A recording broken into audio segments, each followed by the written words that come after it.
Hello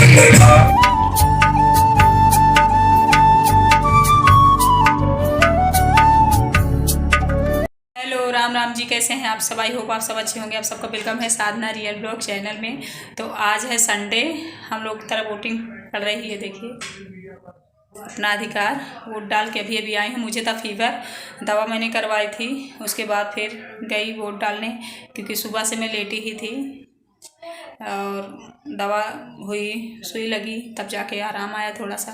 मैंने कल के ब्लॉग में आप लोगों को बताया था ना कि मुझे बुखार आ रहा है, और ये सारा टेंशन जो मैंने ले रखी थी और बहुत सारी प्रॉब्लम जो मेरे घर में चल रही थी ना, अंततः फिर मैं बीमार ही पड़ जाती हूँ, क्योंकि मैं ना बहुत ज़्यादा टेंशन ले लेती हूँ। तो अभी मैं फिर बीमार चल रही हूँ। अभी स्कूल से आई हूँ वोट डाल के, मतलब गाँव से, और आते ही आप लोगों से बात करने लगी हूँ कि अपना अधिकार वोट मैंने डाल दिया है, आप लोगों ने डाला कि नहीं। क्योंकि एक मत महत्वपूर्ण होता है, क्योंकि एक एक वोट की कीमत बहुत होती है। कोई प्रत्याशी एक वोट से हार जाता है, कोई एक वोट से जीत जाता है ना। तो अपने अधिकार का हमें सदुपयोग जरूर करना चाहिए, क्योंकि हम भारत के नागरिक हैं। हम लोग का अधिकार है कि हम वोट करें, किसी न किसी की हेल्प करें, है ना फ्रेंड्स। और मैं इतनी बीक बीक क्यों बोल रही, दवा सुई मेरी हुई है, उसके बाद फिर मैं गई हूँ वोट डालने। तो चलिए, जो लोग न्यू आते हैं चैनल में तो चैनल को सब्सक्राइब कर लेना, वीडियो में लाइक कमेंट करके ज़रूर बताना। बहुत ज़्यादा नहीं बोल पा रही हूँ, क्योंकि अंदर से आवाज़ ही नहीं निकल रही है। वीकनेस जब बहुत ज़्यादा होती है ना, तो फिर टेंशन होती है। चलिए फिर मिलती हूँ कुछ देर बाद। बस फिर वोट डाल के आई, थोड़ा सा आप लोगों से बातें करी हूँ। और देखिए घर का हाल क्या हो गया है। मतलब 1-2 घंटे के लिए आप अगर घर से बाहर जाओगे ना, बच्चों को छोड़ के सिर्फ, तो बच्चे यही हाल करते हैं। जहाँ सामान रखा था वहाँ का इधर कर दिए, इधर का उधर कर दिए। यहाँ सब लोग पढ़ रहे थे चटाई बिछा कर, देखिए कागज़ वागज़ कितना गिराए हैं। और काम भी सारा पड़ा हुआ है, क्योंकि मैं तो बीमार ही थी। और बिटिया है कितना कर छोटी है, वो ये सब काम नहीं कर पाती है। कभी कभार चाय वगैरह बना देती है मन हुआ तो। और जब मैं बीमार रही, यानी बिल्कुल उसको पता होता है कि हाँ मम्मी अभी नहीं कर पाएगी आज काम, तो भले वो कर ले, नहीं अभी छोटी है, काम इतना करने लायक नहीं। और मैं करने भी नहीं देना चाहती, क्योंकि बच्चों को ना अभी पढ़ने में, खेल कूद में ज़्यादा रहना चाहिए। फिर बड़े हो जाते हैं तो खुद ही उन्हें पता होता है ना कि कुछ हमारी जिम्मेदारियां हैं, चलो हम सीखें, हम करें। और हम सब कहते भी रहते हैं बेटियों को। इधर का काम में सब थोड़ा सा फैला हुआ है, अच्छे से समेट दूँगी। देखिए कैसे पढ़े हैं सब, क्योंकि मैं ना सुबह से पढ़ी ही थी, तो काम वैसे ही पड़ा है। बच्चों का क्या है, सरल सरल काम कर लिए। और आज संडे था तो तीनों नहाए भी हैं अपने से, तीनों अपने से नहाए हैं। तो और ज़्यादा इधर फेंके हुए हैं, जैसे साबुन जहाँ पड़ी है, ब्रश मंजन सारा कुछ ऐसे, तो उन सबको मैं रख दूँगी।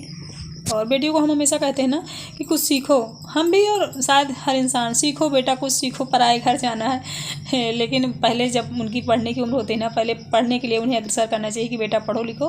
हाँ बहुत मुसीबत हो तो थोड़ा बहुत काम कराना चाहिए, क्योंकि बच्चे हैं, बचपन से हर चीज़ सीखना चाहिए। और ये दोनों पता नहीं क्या कर रहे हैं। से रोटी सेक रही, बोली मम्मी आप एक खा लो। और हर्ष के लिए, हर्ष बोला मम्मी दाल चावल खाना है। आज मैंने बनाया नहीं ना दाल चावल, तो इसका पेट नहीं भर गया है। सब्जी रोटी मैंने किसी तरह बना दी थी दोपहर को, बस उतना ही खाए बच्चे हैं, 2-2 रोटी के। और मॉर्निंग में कुछ नहीं बनाया था, तबीयत नहीं सही थी। तो अभी ना खुशी बनाने जा रही है, देखिए बना रही है खुशी। ये देखो सब बच्चे भी रही है, उधर खुशी काम में भिड़ी है, रोटी सेकने जा रही है। शिव देखो काम में लगा हुआ है, हर्ष भी लगा हुआ है। और ये इधर देखिए दाल कल की गरम कर रहा है। कल की दाल मैंने फ्रिज में रखी थी, तो उसे गरम कर रहा है। चावल थोड़ा सा रखा तो उसे खा लेगा। सिर्फ सब्जी रोटी मैंने बनाई थी। तो एक दिन मम्मी बीमार हो गई तो बच्चों का ये हाल हो गया। इसीलिए ना मुझे अगर थोड़ी सी भी दिक्कत होती है तो मेरे तीनों बच्चे रोने लगते हैं, क्योंकि इनको पता है ना कि मम्मी क्या होती है। इनको क्या, हर बच्चे को पता होता है कि माँ क्या होती है। बाप तो होते ही हैं, मैं मानती हूँ कि बाप होते हैं, लेकिन माँ के बिना ना बच्चों का कोई नहीं होता। माँ जब होती है तो बच्चों के हर सुख दुख में उसके साथ ऐसे खड़ी रहती है, जहाँ कोई सवाल करने वाला नहीं होता, जवाब देने वाला नहीं होता। क्योंकि पापा जो होते हैं ना, वो प्यार तो करते हैं, आपको कमा के देंगे, आपको कपड़े खरीद देंगे, आपको वो सारी सुविधा देंगे जो आपको चाहिए, लेकिन वो प्यार नहीं देंगे। जैसे मम्मी होती है, मेरी खुद आदत है, मेरे बच्चे ना जब सोते रहते हैं, मान लो मैं अगर उनसे थोड़ी दूर सो रही हूँ तो 10 बार उठूँगी और उनको उठाऊँगी। अगर ठंडी का मौसम है, गर्मी का मौसम है तो लाइट चली गई, दुनिया डुलाती रहती हूँ। मतलब ये सारी चीज़ें ना एक माँ ही कर सकती है, पिता नहीं। तो पिता का और माँ का दोनों का ना एक इम्पोर्टेंस दोनों की है, कोई किसी जगह कोई किसी जगह। और हमारे चित्रकूट ज़िला में ना 65% तक वोटिंग हुई है अभी 5:30 बजे तक, क्योंकि मैं अभी शाम को ही गई हूँ 4:30 बजे। तो वोट डाल के तुरंत आ गई हूँ घर, क्योंकि तबीयत नहीं सही थी, नहीं जाती गाँव तो कुछ देर गाँव में रुकती, घर में रुकती दादी लोगों के पास। लेकिन जब तबीयत सही नहीं होती ना तो लगता है चलो जो हमारा मेन काम है उसे कर लें, है ना फ्रेंड्स। तो अब कुछ कर लूँ पेट पूजा। सब्जी मैंने बनाई थी ना, सब्जी और रोटी बस खा रही हूँ। और देखते हैं इस बार सरकार कौन सी आती है, क्योंकि मुझे जहाँ तक मेरा मानना है ना, मैं किसी का देखो सपोर्ट नहीं कर रही हूँ, क्योंकि राजनीति के बारे में मुझे उतना नॉलेज नहीं है।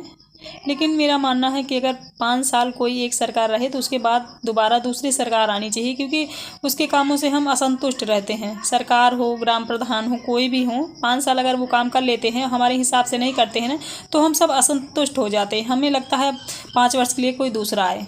तो मेरा भी यही मन है, मतलब कि बदलाव होना चाहिए। सेम मुख्यमंत्री हो या प्रधानमंत्री हो नहीं चलता, लगता है चलो कोई दूसरा इंसान आएगा ना, तो हर इंसान की समझ अलग होती है। और देखिए मेरी पायल गिर गई थी ज़मीन में, तो मैं उसे निकाल के पहनने लगी थी, क्योंकि ना मेरी पायल एकदम ढीली है, तो हमेशा गिर जाती है और मिल भी जाती है भगवान की कृपा से। तो काम वाम जो भी था थोड़ा बहुत कर लिया है मैंने। अब बनाऊँगी चाय पी लूँगी, थोड़ा सा रिलैक्स होगा।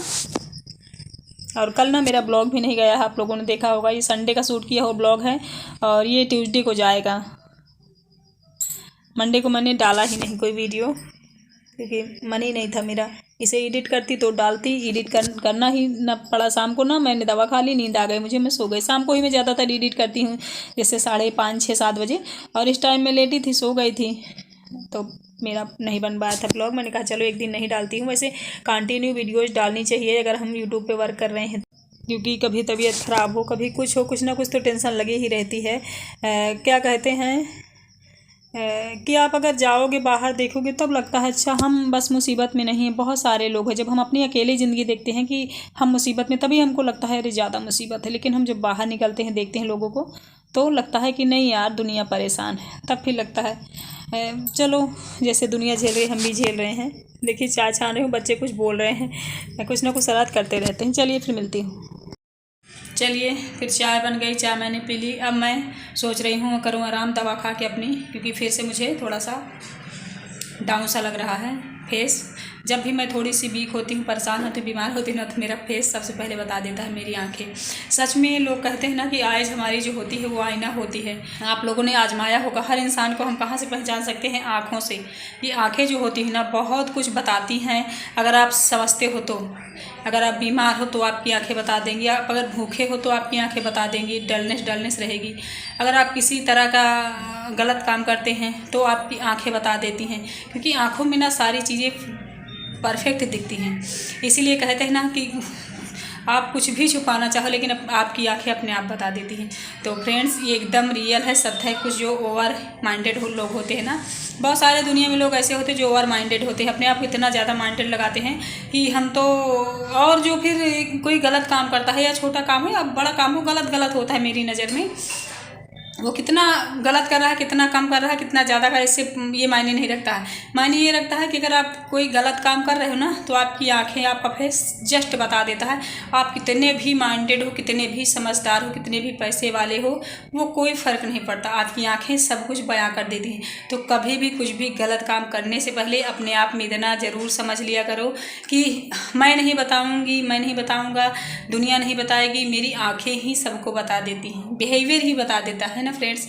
तो अच्छा करिए, अच्छा सोचिए, अच्छा अपने लिए करिए, दूसरों के लिए अच्छा करिए, जिससे आपकी आंखें अच्छा ही बताएं। ठीक है, चलिए फिर ब्लॉग मेरा हो जाएगा कुछ ज़्यादा ही लंबा, आज बहुत ज़्यादा बात करने का मेरा मन नहीं है। मैं मिलूंगी आप लोगों से कोई अच्छी सी न्यू वीडियो के साथ। Bye, thank you so much everyone.